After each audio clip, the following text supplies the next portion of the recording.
Welcome to Speck of Dust. Trying to get on to something here. We listen and pick relics from the 90s.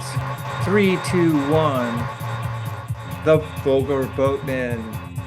Please Panic from 92. So what's the reference here? Um, the song of the Volga Boatmen is a classic Russian from the Russian Revolution, a song about laborers on the Volga. The cover is horrible. I'm not sure if this is like post-punk or what it is, but it's nothing like that. It's a lot more, has a lot more to do with the back cover, where you have that vintage amp and like a Dan Electro guitar with a microphone. It's the tube sound. They look like that, some fine young gentlemen.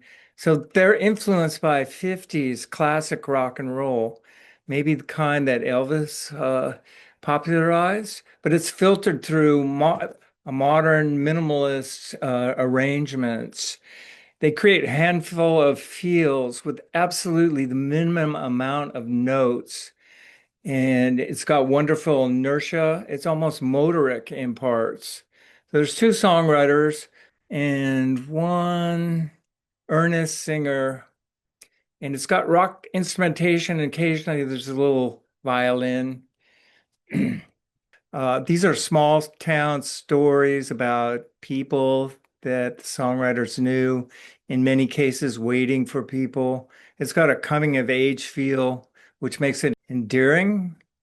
And the songs are always in the pocket, whether they're slow or fast. They were a great live band. I often saw them open for the Silos, and their sets were often better. But there was no major deal waiting for these guys. So this is something you would like if you're into austere modern rock that rings true. It's sort of the missing link between Elvis and the Feelies. I also have Stereo Total, Jukebox Alarm from 98. This is a French-German duo, an oddball take on Euro disco and eccentric pop. It's electronic instruments, but with a rock bass underneath, and very goofy synthesizers, female vocals in both German and French. These are Euro groove songs that are funny and bass. There's some sloganeering going on here, as in, let's go to a Holiday Inn and I'll show you something. It's cheeky like the B-52s, but I would describe it as electro punk. It's a perfectly paced album with lots of stylistic surprises and weird sounds. And I love the song Crazy Horse in Paris, France, about the avant-garde cafe there.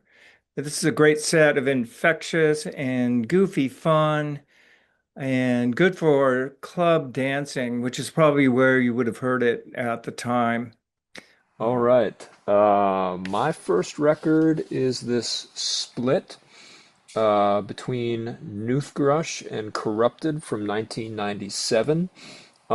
This is some of the most misanthropic, evil sounding sludge ever committed to wax, like truly. So this has two songs from Oakland's Noothgrush. And these songs, they pretty much they kind of plod along, but they've got amazing riffs. Um, they're very catchy in a Neanderthal sort of way. Noothgrush is just a great band. The Corrupted side is essentially one 20-minute track, and these guys are just the absolute lords of crusty, doomy sludge. They're raw, more raw than Noothgrush. The guitar tone is just filthy, and the vocals are super ugly. Weirdly, though they're Japanese, they usually sing in Spanish, although you can't really tell one way or the other here. Um, Both of these bands are massively heavy. This is some of their better material. But there's also tons of space to breathe in these songs. Like the notes, the drum beats, the howls, everything lingers and has a chance to sink in. My second record is MC Solaar's.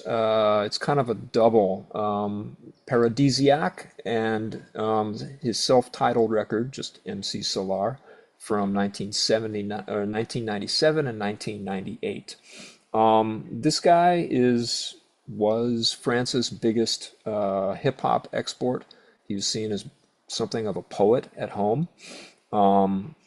We first heard him over here in the 90s by way of Guru's Jazzmatazz record.